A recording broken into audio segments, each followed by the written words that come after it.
నమస్తే, welcome to Shri paper news. ముందుగా headlines.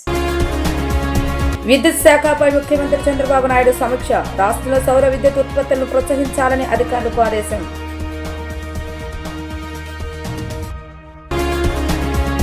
NTR జిల్లా కలెక్టర్ గా బాధ్యతలు స్వీకరించిన లక్ష్మీ షా జిల్లాను నెంబర్ 1 గా తీర్చిదిద్దుతానని వ్యాఖ్య.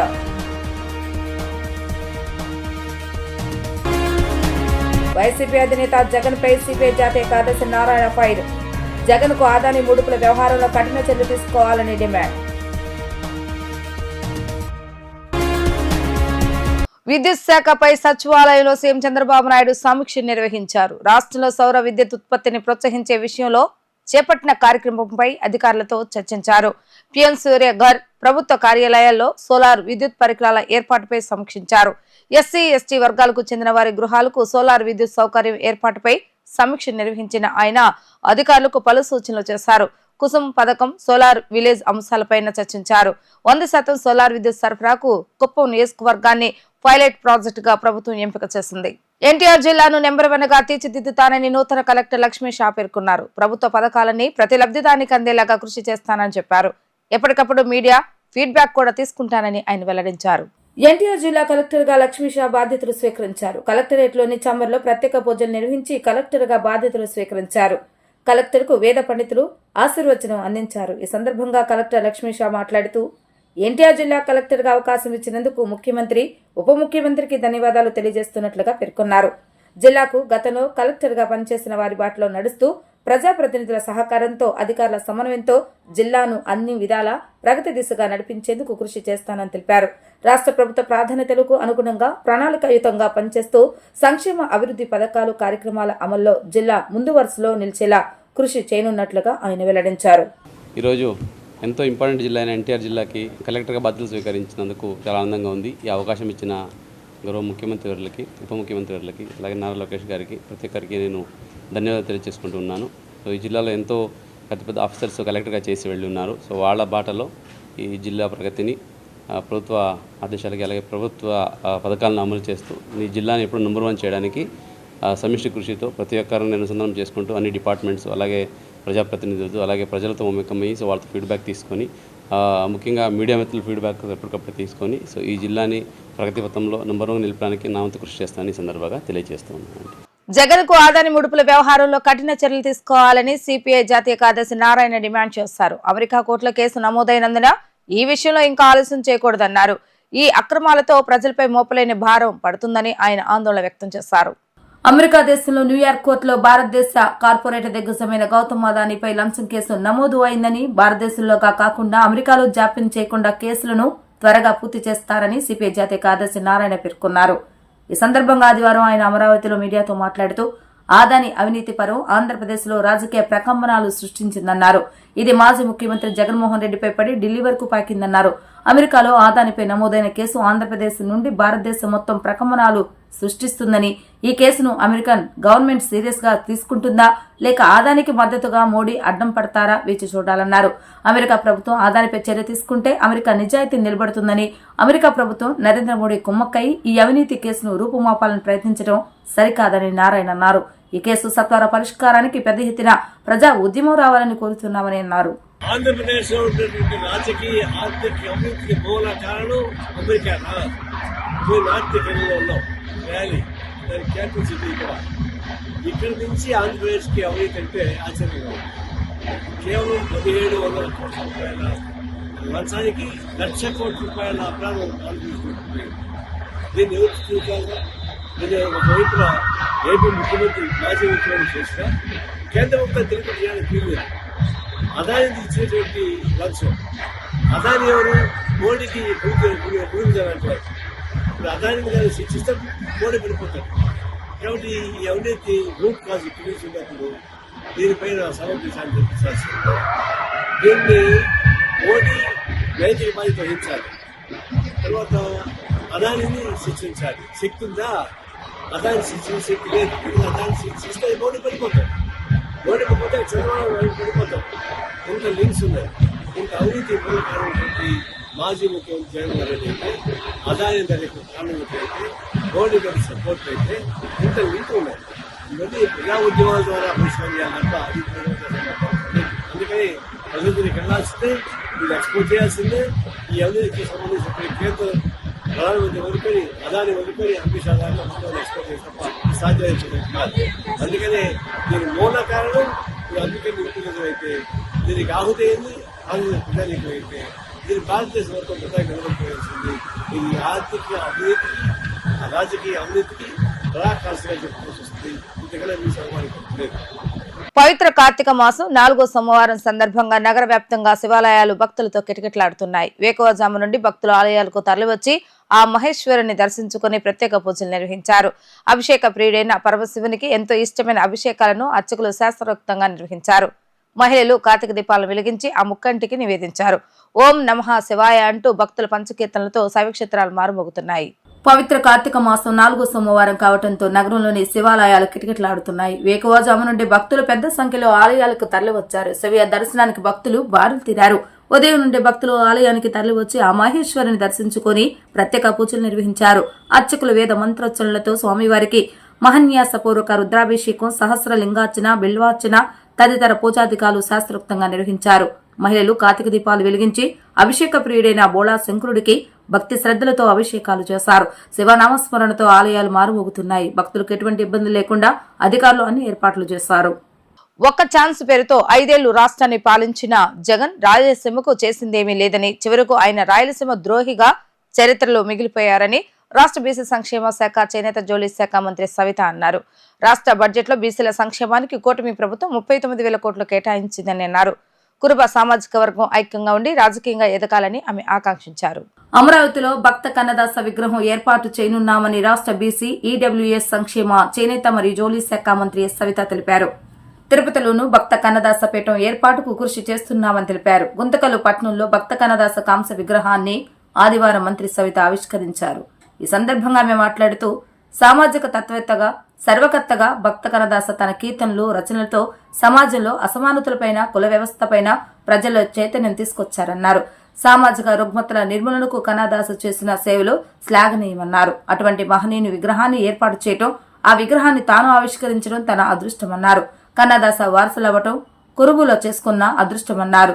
మాట ఇస్తే మాట తప్పని నైజం కురుబులదన్నారు. ఒకప్పుడు పాలకులుగా వెలిగిన కురుబులు ఆర్థిక నిర్వహణలోనూ నిష్ణాతులన్నారు. అన్ని రంగాల్లోనూ తమదైన ముద్ర వేస్తున్న కురుబులు విద్యాపరంగానూ ఉన్నతంగా రాణించాలని పిలుపునిచ్చారు. కురుబు కార్పొరేషన్ ద్వారా స్వయం ఉపాధి పథకాల కింద రుణాలు మంజూరు చేయనున్నామన్నారు. వాటిని సద్వినియోగం చేసుకుని ఆర్థికంగా మరింత ఉన్నత స్థానాలకు ఎదగాలని ఆమె కోరారు. దాసుల కన్నా దాసు మన కనకదాసు గారు, మరి కనకదాసు గారి గురించి మనం చెప్పుకున్న పెద్దలందరూ చెప్పుకున్నారు. మన కనకదాసు గారు ఒక్కటే చెప్పారు, అందరం కలిసి ఉంటే ఖచ్చితంగా మనం ఏదైనా సాధించగలమన్నదే కనకదాసు గారి ముఖ్య ఉద్దేశం. ఆ రోజు కనకదాసు గారు బడుగు బలహీన వర్గాలను చైతన్యవంతులు చేసిన గొప్ప వ్యక్తి, గొప్ప కీర్తి మన కనకదాసు గారి అనే విషయాన్ని కూడా మీకు తెలియజేస్తున్నాం. కీర్తనల ద్వారా ఊరూరు తిరిగి మనల్ని చైతన్యవంతులు చేసి పోరాటం చేసి ఈ రోజు మనం ఇంతమంది బడుగు బలహీన వర్గాల వేదికలు పంచుకుంటున్నాం. అన్ని అంటే నాటింది మన కనకదాసు గారు అన్న విషయాన్ని కూడా మీకు తెలియజేస్తున్నాం. రాముడు లేని, వాల్మీకి లేనిదే రాముడు లేదు, కనకులు లేదే కనక కురుబుల చరిత్ర లేదన్న విషయాన్ని కూడా మీకు అందరికీ తెలియజేస్తున్నాం. ఆర్థికంగా కూడా మనం చాలా తెలివైన వాళ్ళం. ఎకనామికల్ గా డబ్బులు ఎలా ఖర్చు పెట్టుకోవాలి, డబ్బు ఉంది కదా మనం జల్సాలు చేయండి, ఆ డబ్బును పొదుపు చేసి చేసి చేసి అప్పించినారు. గతంలో భూస్వాములకు అప్పించారు. కానీ ఆ కాలాలు పోయినాయి. ఇప్పుడు ప్రతి ఇంటిలోనూ ప్రతి బిడ్డ విద్యావంతులు కావాలి, వ్యాపారవేత్త కావాలి, రైతాంగం కావాలి. అన్ని రంగాల్లోనూ మనం ముందుండాలంటే మన అందరం విద్యావంతులను చేయవలసిన బాధ్యత మన అందరినీ ఉందని సభాముఖంగా మీకు తెలియజేస్తున్నాం. అంతేకాకుండా మరి ఈరోజు ఈ కాచు విగ్రహం పెట్టడం అంత ఈజీ కాదు. గుంతకల్లో మరొక్కసారి కురుబ సామాజిక వర్గం ఏకమైంది, కనకదాసు విగ్రహం పెట్టింది.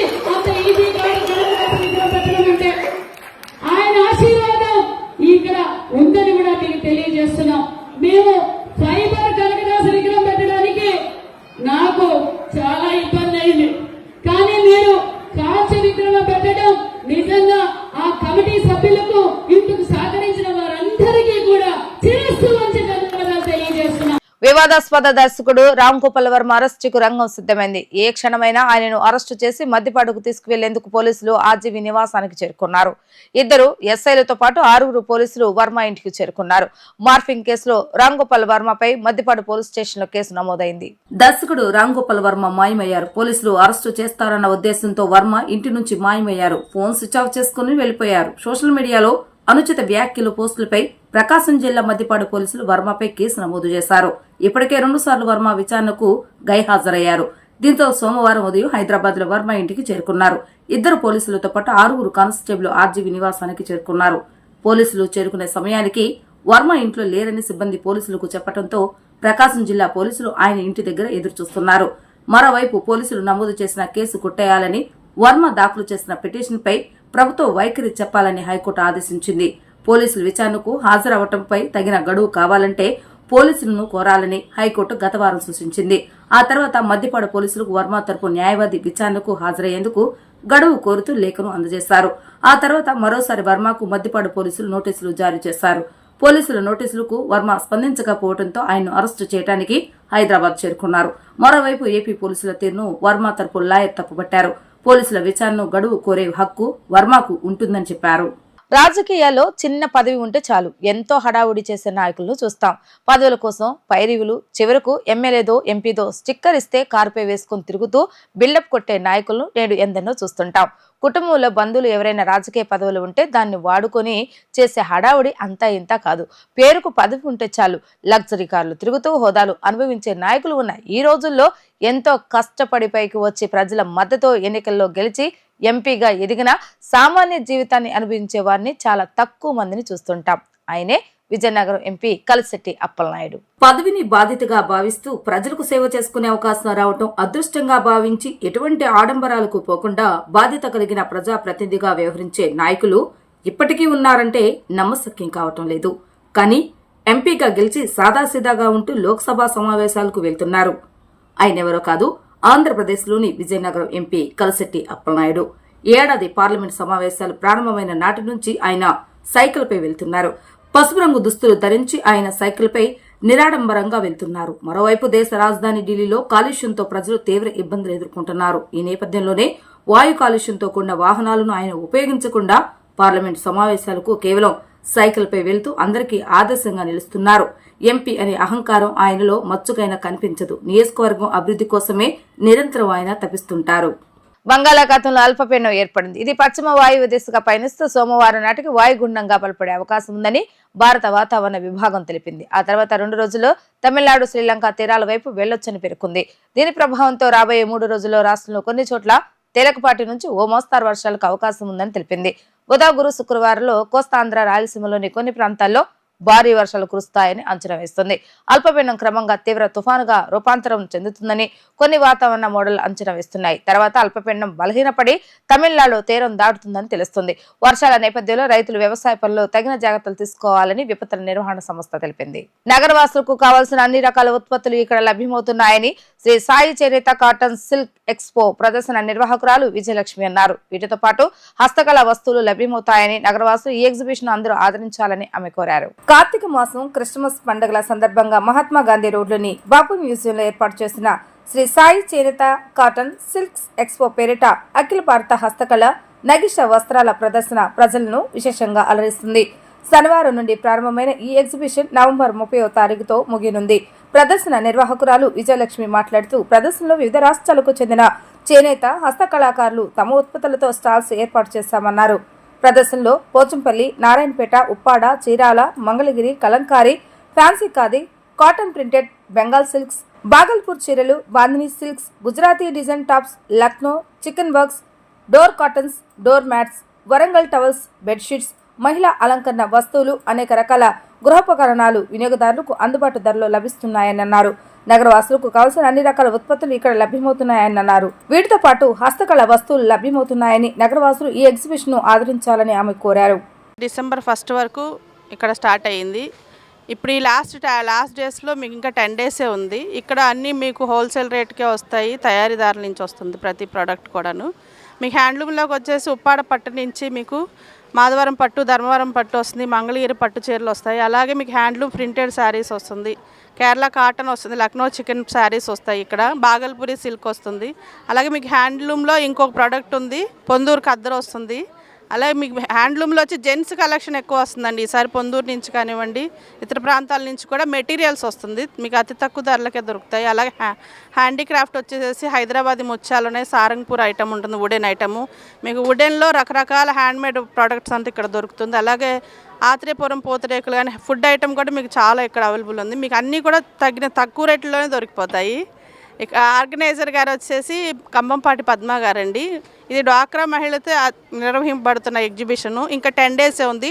December 1 లాస్ట్ డేట్ అండి. ఈ లోపు వచ్చిన వాళ్ళకి చూడటానికి బాగుంటుంది. వార్తలు ముగించే ముందు హెడ్లైన్స్ మరొకసారి.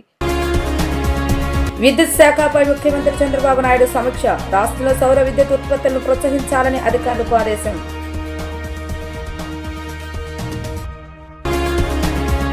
ఎన్టీఆర్ జిల్లా కలెక్టర్గా బాధ్యతలు స్వీకరించిన లక్ష్మీ షా. జిల్లాను నెంబర్ 1గా తీర్చిదిద్దుతానని వ్యాఖ్య.